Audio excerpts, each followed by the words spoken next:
projet Cyberclass est en cours jusqu'à la fin de l'année 2012. Dès à présent, les gouvernements de la Fédération Wallonie-Bruxelles, de la communauté germanophone et Wallonie réfléchissent sur le plan TIC qui prendra la suite de ce programme Cyberclass. Pour ce faire, via le projet École numérique, les 3 gouvernements ont souhaité que les écoles participent à cette réflexion.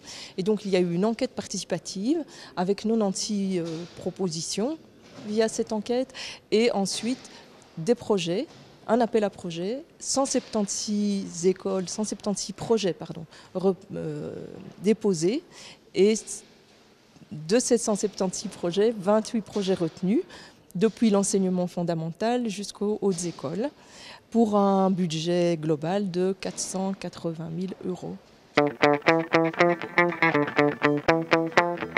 Notre projet a pour objectif de viser à l'autonomie de certains élèves sur chantier. On a une section travaux de bureau qui va réaliser, parce que ça fait partie de leurs compétences, des petits films ou bien prendre des photos. À partir de cela, réaliser des PowerPoint ou des petits films à placer sur iPad, sur tablette, pour que les élèves de la section horticulture puissent réaliser sur chantier de manière tout à fait autonome certains modes opératoires. Au départ, le projet a été rentré en ciblant la section horticulture, mais alors par la suite, si on voit que effectivement le rendement sur chantier, l'autonomie des élèves et l'utilisation des nouvelles technologies aussi dans le cadre de leur pratique professionnelle, si c'est porteur, ce qu'on espère vraiment et on en est convaincu, on pourrait étendre ce genre de réalisation à d'autres sections. Le projet que j'ai remis ici, c'est un projet principalement qui a trait à notre projet Comenius. Donc le projet Comenius, c'est notre projet d'échange européen.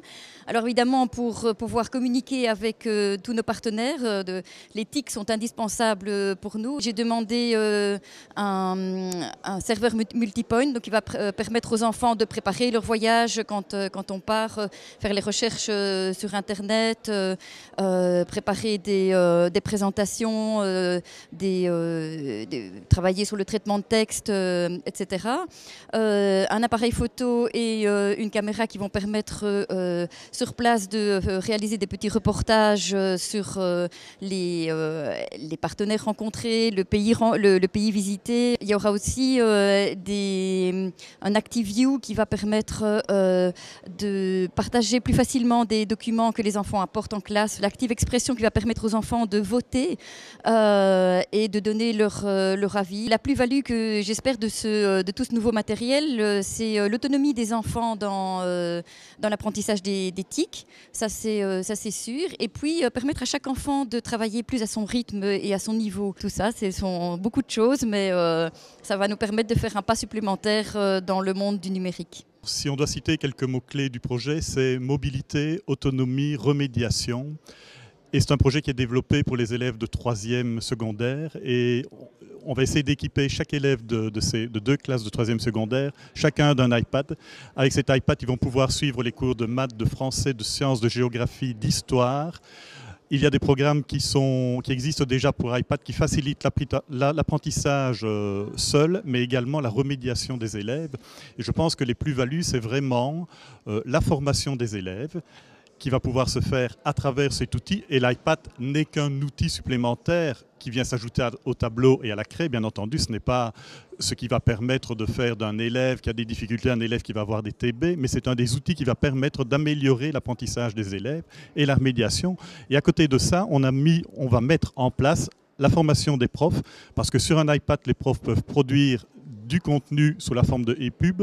Et on va donc mettre en place la formation des profs à utiliser l'iPad, bien entendu, mais également à publier des documents sous la forme e-pub. Alors cet apprentissage se fera par la plateforme Visatis développée par l'Université de Liège, qui est vraiment une plateforme extraordinaire et qui mérite vraiment d'être plus connue, je pense.